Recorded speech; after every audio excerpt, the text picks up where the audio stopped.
Pergi berlayar sampai ke pulau, membawa jala dan juga pukat.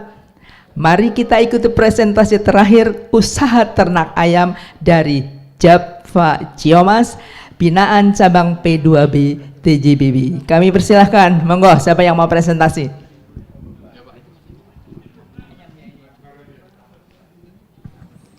Assalamualaikum warahmatullahi wabarakatuh.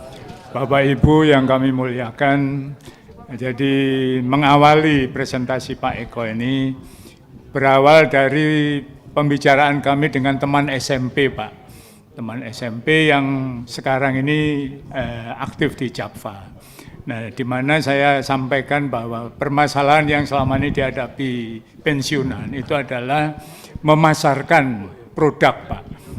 Nah, ternyata di Java ini justru produk itu bisa dipasarkan ke sana, Pak. Ini salah satu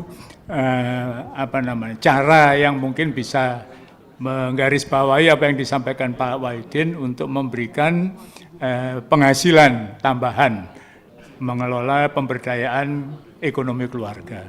Itu Pak, makanya kami hadirkan Pak Eko ini. Namun terus terang materinya cukup banyak, tapi saya sudah sampaikan kepada Pak Doni, mungkin yang penting-penting saja termasuk rahasianya. Di mana pensiunan ini kalau bisa begitu investasi, Pak, besok sudah bisa ada transferan, itu kan diharapkan oleh pensiunan dan ibu-ibu. Nah, inilah Pak Eko, tolong disampaikan terbuka saja, Pak. Mudah-mudahan bermanfaat dan kita bisa melanjutkan kepada MOU dengan Java. Terima kasih. Bila taufiq wal hidayah. Assalamualaikum warahmatullahi wabarakatuh. Waalaikumsalam warahmatullahi wabarakatuh. Ya. Baik, sebelumnya Assalamualaikum warahmatullahi wabarakatuh. Yang saya hormati Bapak Ibu semua, terima kasih atas waktunya Pak Bambang Purwo pada kesempatan kali ini. Saya mewakili dari Java Confeed Indonesia untuk mencoba mempresentasikan tentang kemitraan di ayam broiler, Pak, di ayam potong. Jadi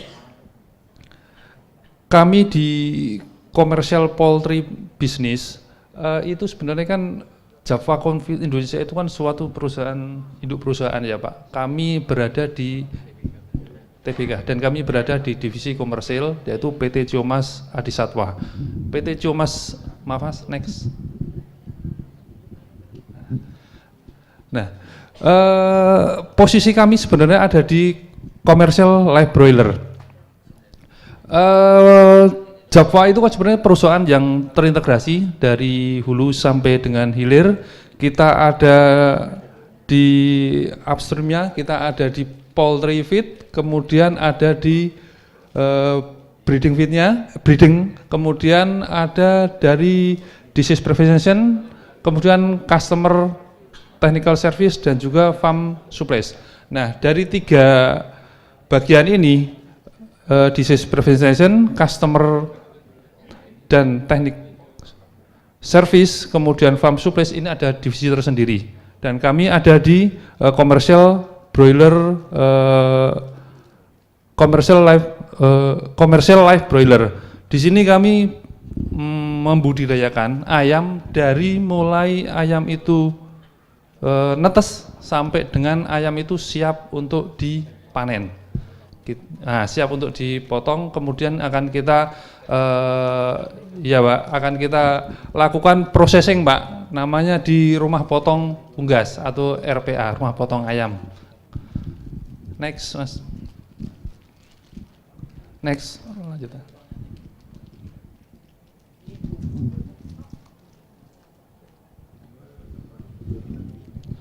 Nah, di depan tadi sudah saya sampaikan bahwa di PT Geomas Adisatwa sendiri itu kita ada dari budidaya, kemudian ada di processingnya. Lanjut kita di sini di budidaya, kita mulai dari ayam yang masih kecil, Pak, anak ayam itu, kemudian kita pelihara sampai dengan endingnya ini ayam sudah siap untuk dipanen. Ya plus minus kalau di Jawa Barat, Jakarta, secara pasar memang ayam itu mulai berat 1 kilo itu sudah mulai untuk dijual ke pasar ataupun kita potong sendiri, Pak. Lanjut terus sampai dengan berat nanti sekitar 1,8 sampai dengan 2 kilo. Biasanya kita sekitar umur 30 harian. 30 hari, Pak. Oke. Next. Nah, berikut ini dari PT Ciumas Adi Satwa, ini kita di bidang komersilnya, pemeliharaannya, kemudian di sebelah kanannya ini adalah di processingnya atau pengolahan, pemotongan dan pengolahan. Untuk di PT Ciumas Adi Satwa sendiri yang berada di budidaya, itu kita ada 2 lini, yaitu di kemitraan, kemudian yang kedua adalah di company farm. Company farm itu lebih ke arah kita riset, Pak. Jadi teknologi maupun ilmu-ilmu yang kita pelajari itu kita apply di internal farm kita. Kemudian ilmunya yang sudah kita riset itu sampai dengan minimal kita 1 tahun melakukan riset, lanjut dia baru di apply untuk ke kemitraan. Lanjut, next. Next.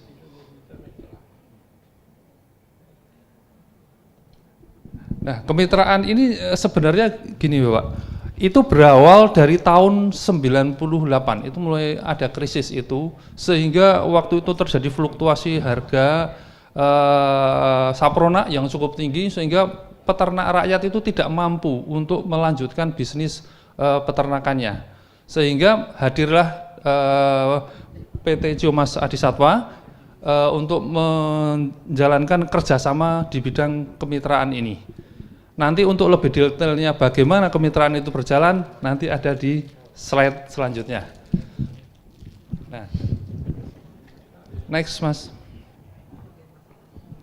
Nah, sebaran mitra kita di mitra-mitra di PT Ciumas Adi Satwa itu ada di seluruh Indonesia kecuali di Maluku dan juga di Papua. Semuanya ada, tapi yang paling besar memang ada di Pulau Jawa, Pak. Kita sekitar 48%-an untuk di Pulau Jawa. Next.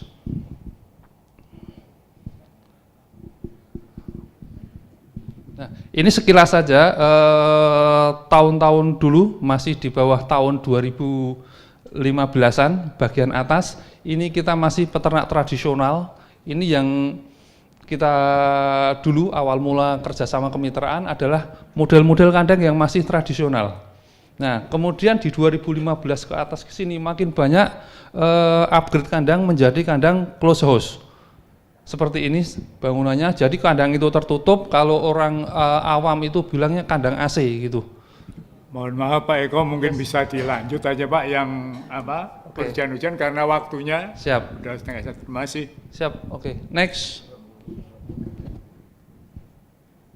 Oke, next untuk foto-foto lanjut aja Mas, lanjut.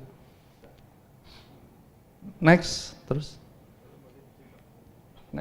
Nah, seperti ini. Mitra tadi saya sampaikan akan penjelasan lebih lanjut tentang mitra. Jadi mitra, kita bermitra itu adalah partner.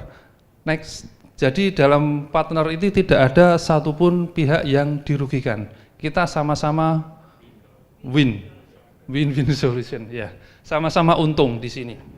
Next. Nah, konsep kemitraannya saling percaya, saling membutuhkan, saling menguntungkan dan tidak ada unsur paksaan.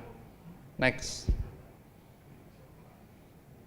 Nah, manfaatnya kemitraan salah satunya sesuai dengan program dari Bapak Presiden terutama tentang ketahanan pangan. Ini kita untuk meningkatkan rakyat Indonesia untuk beternak ayam dan mendapatkan hasil atau kesejahteraan dari hasil kemitraan ayam ini. Next. Nah, kalau sistem kemitraan ini sangat sederhana sekali karena ini ada dua pihak, satu dari pihak inti atau perusahaan, kemudian ada pihak kedua yaitu dari plasma atau peternak. Nah, perusahaan itu akan memberikan bibit atau sarana produksi peternakan, ada bibit, ada pakan, ada obat-obatan, kemudian tenaga pendampingan dan penjualan. Jadi ini peternak tidak perlu mikir nanti ayamnya harus dijual kemana, enggak perlu. Udah kita semua nanti yang menghandle di situ. Kemudian peternak apa yang dibutuhkan? tanah, lokasi kandang, kemudian operator, peralatan kandang, dan lain sebagainya untuk produksi atau melakukan produksi ayam tersebut. Siap. Mohon izin yang punya kendaraan nomor B1664 VME mohon segera bergeser karena sangat diperlukan akan ada galian. Sekali lagi yang punya mobil B1664 VME yang punya monggo. Terima kasih.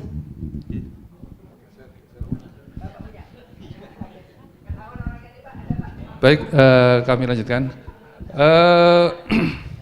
Jadi dalam proses kerjasama ini, peternak atau plasma tidak akan dilepas karena kita akan selalu ada tenaga pendampingan yang untuk mendampingi peternak supaya budidaya itu bisa berhasil, bisa produksi, bisa bagus. Oke, next. Nah, ini beberapa kendala sebenarnya yang ditemui oleh peternak kita, peternak tradisional kita sebelum ada kemitraan itu. Salah satunya adalah sangat terganggu sekali dengan naik turunnya harga ayam yang sangat fluktuatif. Nah, dengan program kemitraan ini, itu peternak atau plasma tidak perlu khawatir harga mau naik turun, nggak perlu khawatir karena kita sudah kunci di awal, Pak. Ada namanya harga kontrak. Semua sudah kita sign di awal sebelum kita bekerja sama. Jadi nanti harga ayam berapa, kemudian pakan berapa, obat-obatan berapa, harga ayam itu nanti akan kita beli berapa. Nanti akan ada namanya perhitungan antara modal yang kita keluarkan dengan penjualan ayamnya. Seperti itu. Next, Mas. Nah, target dari produksi yaitu mencapai berat ayam yang optimal, kemudian efisiensi pakan dan mortalitas atau kematian yang rendah.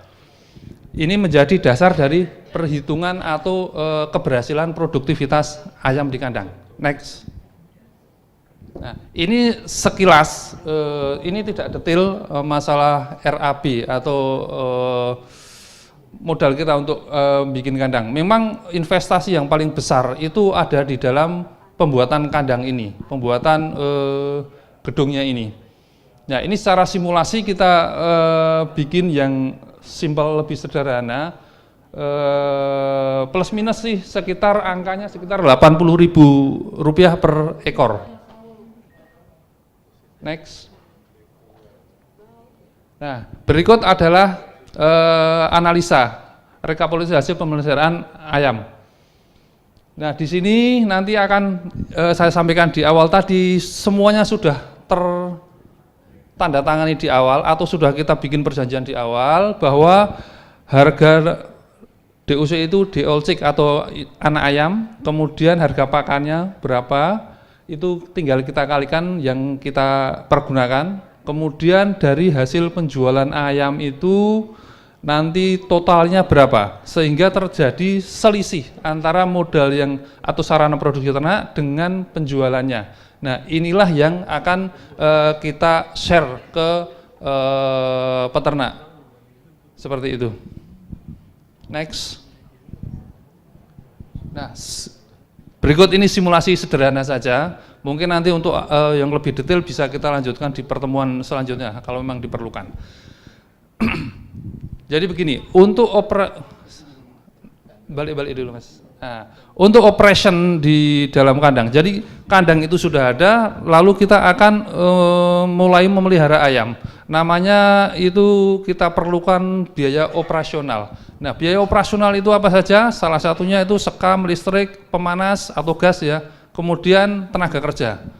Nah, rata-rata itu angkanya tergantung dari beberapa daerah, makin ke timur makin rendah, terutama di tenaga kerja maupun di sekam. Nah, kalau di Jawa Barat ini rata-rata sekitar Rp2.100 per ekor biaya pemeliharaan itu. Nah, kemudian pendapatan seperti tadi yang simulasi pendapatan yang saya sampaikan ke Bapak-bapak semua itu sekitar 5.167.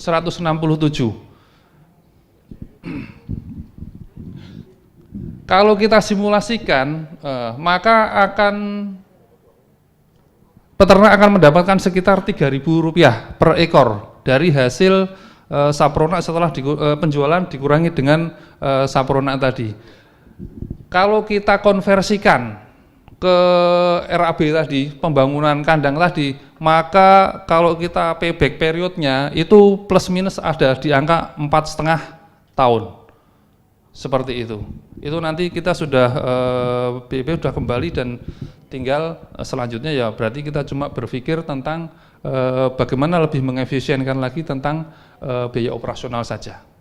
Seperti itu yang saya sampaikan.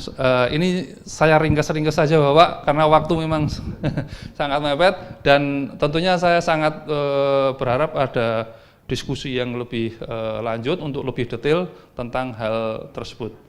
Terima kasih. Siap, boleh. Ini Pak, saya mau tanyakan, untuk pemeliharaannya, maksudnya pengobatan dan sebagainya itu yang mana tuh biayanya di mana Pak? Dan siapa yang bertanggung jawab Pak? Oke. Balik lagi Mas. Terus.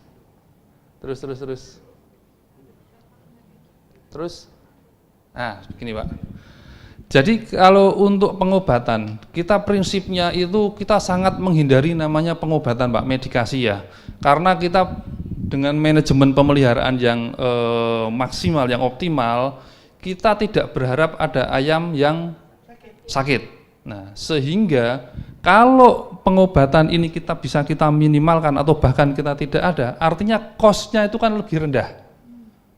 Modalnya lebih rendah, sehingga nanti untuk pendapatan dari peternak akan jauh lebih banyak, seperti itu. Kalau misalkan, yang ngontrol kan harus dikontrol. iya betul. Nah, perusahaan. Jadi gini, ini semua yang ada di sini adalah komponen dari servis dari perusahaan ya Pak ya, yang memang dibutuhkan. Nah, dari sini yang menentukan harus dikasih medikasi misalkan gitu, itu dari kita Pak. Ini harus diberikan ini dosisnya berapa, aplikasinya seperti apa, itu dari kita dan itu nanti akan termonitor oleh tim servis kita Pak. Ada pendampingannya Pak. Iya, ada pendampingannya. Jadi tidak dilepas begitu saja, enggak. Semua kita dampingi supaya bisa produksi bisa bagus. Iya Pak. Tadi operasional ada sekam. Itu Yes. sekam itu apakah dari Java ini atau dari siapa? Nah, kalau next Mas, next.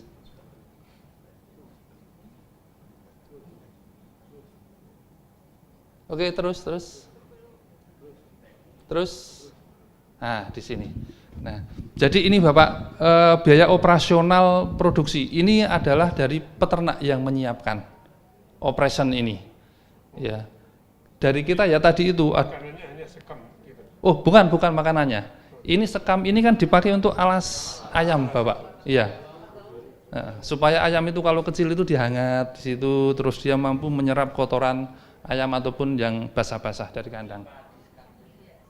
Sekam padi sebenarnya tidak harus dengan sekam padi. Kalau untuk di daerah Sumatera itu pakai kayu, serbuk kayu. Itu tergantung dari kearifan lokal masing-masing. Nah, dan sekarang kita sudah beralih, teknologi kita sudah mulai beralih, kita tidak pakai sekam sekarang, kita sudah namanya kandang koloni. Kandang koloni itu ayam dari kecil sampai besar itu sudah tidak pakai sekam. Jadi dia langsung masuk ke cages atau kerak. Gitu. Kalau mungkin Bapak Ibu pernah melihat ayam petelur, nah gitu kan, yang layar, enggak satu-satu Bapak. Ini kita bikin luasan itu sekitar 1,5 meter persegi, itu nanti kita bisa isi sampai dengan 25 ekor terus panjang kandang gitu, dan itu dia tidak ada sekamnya, kotoran langsung turun seperti itu. Sebenarnya ada di video yang tadi, cuma mungkin waktunya yang betul ada di pengoperan. Makanan pelet dari Java gitu. Iya, semua pakan dari kita Bapak, pakan DOC, obat-obatan. Untuk payback period 4,5 tahun gimana hitungnya tuh Pak? Sebentar, oke. Jadi begini Bapak, kita kan tadi ada RAB ya. Nah, RAB tadi kan Rp80.000 per ekor. Oke. Nah, kita satu siklus. Ini yang kita simulasikan kan kandang 10.000, kapasitas 10.000 ya. Jadi kan cuma single. Nah, kalau misalkan kandangnya itu banyak, bisa 4 gedung atau 5 gedung, itu kan butuh waktu untuk membersihkannya lebih lama. Nah, tapi kalau ini yang kita simulasikan adalah kandang single. Jadi kita dalam satu siklus, satu periode dari ayam masuk sampai dengan masuk lagi, kita buat 52 hari. Kalau kita yang kandang lebih dari satu, itu kita pakai sampai dengan 56 sampai dengan 60 hari satu siklusnya, dari chicken sampai ke chicken. Jadi gantian kan, bergantian ya, kandang 1, kandang 2 gitu, bergantian. Oh, enggak Bapak. Oh, kalau chickennya gini, ayam masuknya ini sistemnya all in all out. Oh, sekaligus masuk, sekaligus. Ya, kita kalau dalam satu komplek itu maksimal itu kita 7 hari. Dari ayam yang pertama masuk sampai dengan ayam yang terakhir masuk, itu 7 hari maksimal. Kalau 10.000 kita 1 hari Bapak, sekali langsung. Gitu. Nah, yes. Apakah peternakan ini bisa dalam skala yang lebih kecil, Pak? Kalau tadi kan per 10.000 ya, Pak. Nah, karena tadi ada kewajiban lahan dan kandang. Yeah. Nah, apakah bisa 1.000 saja gitu. Sehingga kewajiban menyediakan lahan dan kandang itu lebih kecil, Pak, terjangkau oleh pensiunan. Itu Pak yang mungkin lepas dari pengaruh nanti pemasarannya. Yang kedua BIP Pak, BIP 4,5 tahun. Apakah berarti pensiunan ini nggak dapat apa-apa untuk cuma kembaliin itu aja? Atau memang ada keuntungan yang bisa disampaikan ke ibu gitu yang di rumah gitu? Masih. Siap, terima kasih Bang.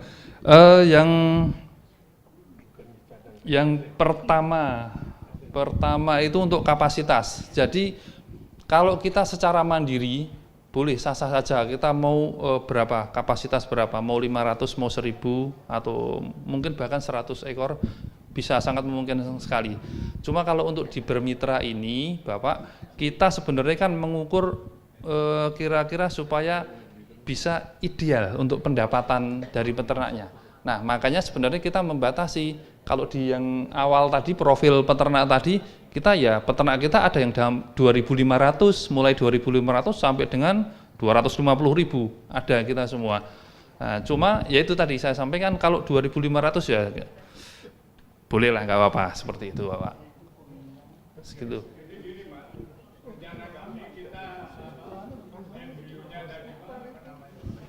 Anak ayam. Organisasinya tadi Pak yang paling kecil.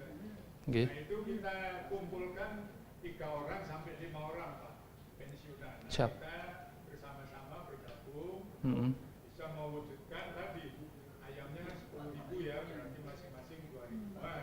Okay. 2.000-an kan mungkin terjangkau Pak. Yes. Okay. Boleh Bapak, boleh. Bisa kita dengan sistem seperti itu juga bisa.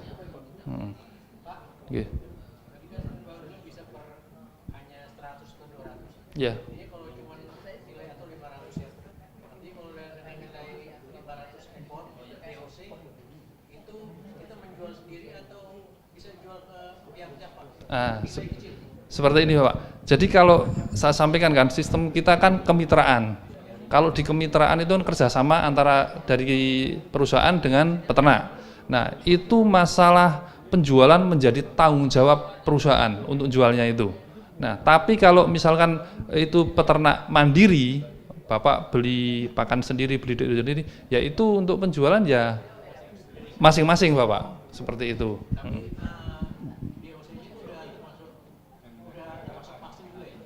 Sudah.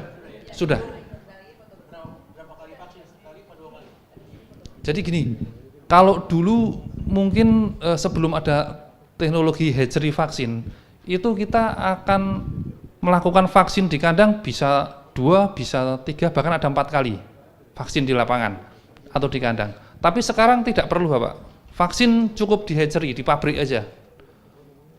Dia diinjek, kemudian udah diantar ke kandang, nggak perlu ada vaksin di kandang, gitu. Ya. Nah. Terus, maaf Pak, sebentar. Tadi Pak Bambang, pertanyaan kedua Pak Bambang. Pertanyaan kedua. Apa tadi pertanyaan kedua?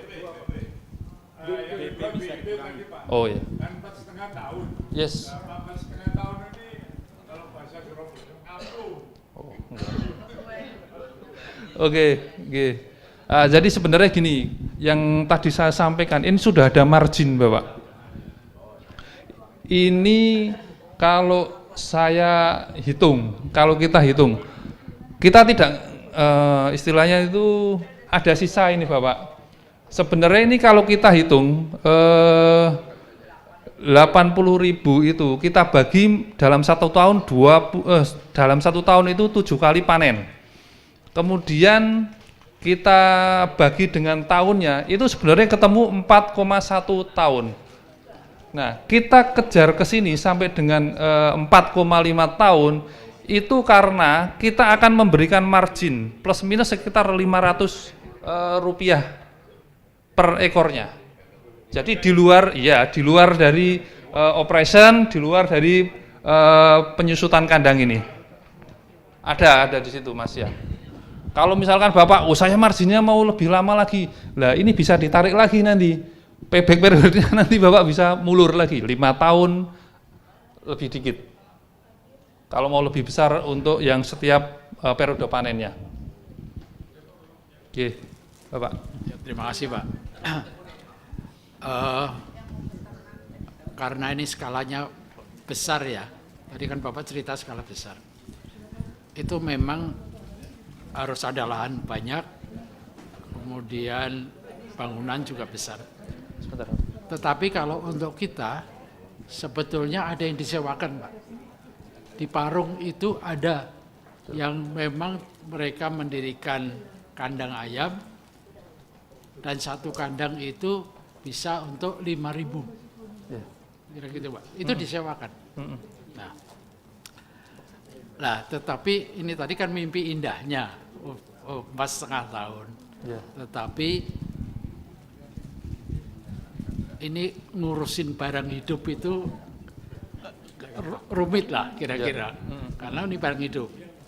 Ayam, ikan, itu barang hidup. Nah, harganya juga kalau biaya udah pasti hampir fix ya. Bahkan sekarang agak naik sedikit. Karena memang kondisi. Tetapi harga ayam itu memang naik turun gitu kan. Bisa kadang-kadang di bawah biaya. Ya Pak ya. Nah, pertanyaan saya kalau di bawah biaya yang nanggung siapa sih? Gitu. Mereka. Ya, Bapak misalnya ya. Apa iya gitu loh pertanyaan saya. Oke. Betul, depan nggak mungkin kontrak di depan dalam waktu 4 tahun nggak mungkin. Ya kan? Itu kan pasti bulanan. Atau paling nggak 3 bulan. Gitu Pak. Jadi di depan memang, tetapi kalau kita udah bangun, terus kontraknya 3 bulan misalnya. Nggak mungkin Bapak jamin penjualan dalam waktu 5 tahun kan nggak mungkin. Ya kan Pak ya.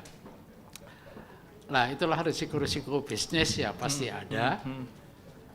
Dan mungkin untuk kita ya tadi solusinya kita nyewa tempat yang di Parung yang memang jumlahnya banyak. Betul. Iya Pak. Oke. Terima kasih Pak. Ya, siap Bapak. Terima kasih. Memang kalau kita dengan RAB tadi melihat angka kan memang besar gitu ya. Tapi memang sebenarnya kalau mau shortcut itu kan memang ada sebenarnya. Kita sewa kandang itu memang lebih lebih cepat, kemudian yang kedua lebih murah daripada kos kalau kita bangun kandang. Cuma kan saya sampaikan ini shortcutnya aja, nah gitu Pak. Memang kalau kita sewa kandang itu ringnya saat ini itu sekitar 1.500 lah plus minus per ekornya untuk sewa kandang Pak. Jadi kan memang lebih murah daripada kita invest ke kandang dengan penyusutan atau beban per ekornya bisa kita tanggung sampai 4,5 ataupun bisa sampai 5 tahun. Seperti itu. Nah, kemudian pertanyaan selanjutnya tadi ya Pak. Kalau kontrak memang kita harus di awal. Nggak boleh kita udah jalan merubah kontrak, nggak boleh. Itu udah kesepakatan dari perusahaan, memang semua harus di awal. Nah, saat harga fluktuatif, kalau untung kan harapannya harga di atas harga kontrak seperti itu. Tapi bagaimana saat kondisi seperti ini, misalkan harga jatuh, ayam murah. Nah, ini kita kembali ke konsep kemitraan bahwa peternak tidak menanggung fluktuasi harga. Peternak itu akan dibeli ayamnya oleh perusahaan inti berdasarkan harga kontrak. Kontraknya berapa tahun, Pak? Berapa? Kontraknya, jadi gini Pak, kontrak itu kan kita setiap periode Pak. Nah ya periodenya? Periodenya itu ya berarti kalau cikin ke cikin saya sampaikan tadi 52 hari sampai dengan 60 hari. Oh iya sekali berarti. Iya memang Satu kali aturan panen. seperti itu Pak, dari KPPU seperti itu. Ya iya itu. Kita nggak boleh, long term nggak boleh untuk perjanjian kontrak. Iya sekali panen. Oke. Iya sekali Setiap panen lah ya. sekali panen itu anunya. Ya Pak. Terima kasih Pak. Ya. Di sini saya tidak melihat kenapa harga makanannya tidak masuk dalam biaya operasional Pak. Langsung di pack di awal masalah ya. Masuk ke 80.000 tadi ya. Kan harusnya kan makanan masuknya harusnya di biaya operasional mestinya Pak. Ini penjelasannya gimana nih Pak? Ya. Karena saya tahu Convert itu adalah produsen makanan toh. Ya. Nah, saya kira mereka sudah mem-pack harga di situ ya. Kan keuntungan ada di situ sebenarnya. Betul. Terima kasih Pak. Ya, oke, terima kasih Bapak. Jadi sebenarnya ini di biaya operasional ini adalah biaya yang dikeluarkan oleh peternak. Gitu ya. Kalau kita bermitra itu tadi sebenarnya di skemanya tadi perusahaan itu perusahaan inti itu menyiapkan pakan, menyiapkan DOC atau anak ayam, obat-obatan, teknologi dan tenaga servis. Dari peternak menyiapkan apa? Menyiapkan kandang dan semua perlengkapannya. Nah, makanya di sini ada komponennya, ada sekam, ada listrik, ada pemanas, gas maksudnya, gas LPG ataupun CNG, kemudian tenaga kerja. Jadi ini yang disiapkan oleh peternak. Nah, kalau dari perusahaan ya tadi nyiapkan seperti itu, sehingga begitu nanti pemeliharaan panen habis, yang kita perhitungkan itu adalah pakan, bibit ayam, obat-obatan yang kita keluarkan di kandang tersebut itu berapa, terus kita jual ayamnya berapa, gitu. Jual ayamnya tidak fluktuatif, enggak. Ayam yang kita beli sesuai dengan harga kontrak di awal. Harganya jatuh, kita tetap beli seharga kontrak. Dan kita fair, kalau harganya lebih tinggi daripada harga kontrak, kita juga akan berikan namanya bonus pasar atau selisih antar harga kontrak dengan harga yang lebih tinggi dari harga kontrak. Fair kita Pak. Kalau harganya di bawah harga kontrak, peternak tidak bingung. Kita tetap beli sesuai dengan harga kontrak. Tapi kalau harganya itu lebih tinggi daripada harga kontrak, peternak akan mendapatkan bonus pasar atau selisihnya dari situ. Yang operasional tadi tidak ada yang jamin Pak. Itu kan fluktuatif tuh. Yang mana Pak? Ini yang 350 sampai 2100 itu Pak. Oke. Nah, itu Total kan, 2100 ini ya, bisa. fluktuatif itu. Iya, ini tergantung dari di kandang, dari peternak, betul. Seperti ini. Siapa yang bisa mengefisienkan biaya, itu pasti akan lebih rendah lagi nganunya. Ini kita cuma ngambil dari peternak, kita diskusi dengan peternak yang sudah itu berapa kosnya gini. Nah, akhirnya kita bikin average atau rata-rata itu sekitar ini, Pak. Gitu. Oke, terima kasih, Pak. Yes. Oke. Ya. Begini, tadi sebenarnya sama dengan yang Bapak tadi pertanyaannya. Untuk ini adalah yang disiapkan oleh peternak. Yang komponen biaya operasional ini. Ada sekam, listrik, pemanas, upah tenaga kerja. Nah, seperti itu. Ini yang harus disiapkan peternak. Nah, yang dari perusahaan atau dari inti apa? Ya tadi Pak, pakan, ada DOC, ada obat-obatan. Oke. Seperti itu, makanya dia tidak masuk ke sini. Dia masuknya ke Saprona, sarana produksi peternakan. Oke. Gitu.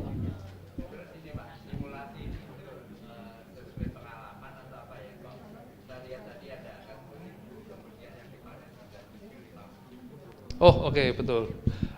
Itu kita gini Pak, desain yang kita sampaikan tadi, kita ngitung berdasarkan RAB-nya. Cuma untuk yang contoh di bawah tadi, di pendapatan, Mas minta tolong Mas balik. Oke.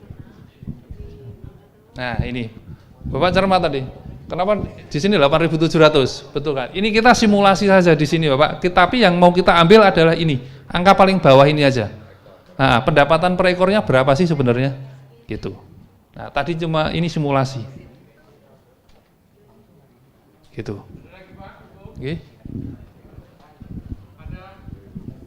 Saya informasikan ada teman kita yang sudah berhasil untuk ternak ini di Bogor ya, dengan Java ini 2.500 kandangnya memang 2.500, namanya Helmi Syarif. Dia di bidang pembangkitan di PLN Pusat ya, Pusat. Banyak juga yang gagal, jadi kalau Bapak Ibu mau berbisnis ini sebagusnya jangan sendiri, 2-3 orang kumpul duit satu, bikin yang kecil dulu 2.500, kira-kira itu. Tapi kami mengucapkan terima kasih kepada Java yang telah mentransfer ilmunya kepada kita ini. Ya. Makasih Pak. Siap Pak Wahidin. Ya. Mungkin cukup itu aja. Terima kasih Bapak-bapak semua atas waktunya, atas perhatiannya. Saya akhiri. Terima kasih. Wassalamualaikum warahmatullahi wabarakatuh. Terima kasih Mas Eko yang super sekali memberikan penjelasannya. Pergi ke pasar membeli kurma. Kurma manis banyak manfaatnya. Kita sudahi acara kita hari ini. Semoga Allah Subhanahu wa taala membalas dengan pahala yang berlimpah. Bunga mawar harum mewangi, tumbuh indah di dalam taman. Cukup sekian acara kita hari ini. Semoga kita selalu dalam lindungan Allah Subhanahu wa taala. Sebelum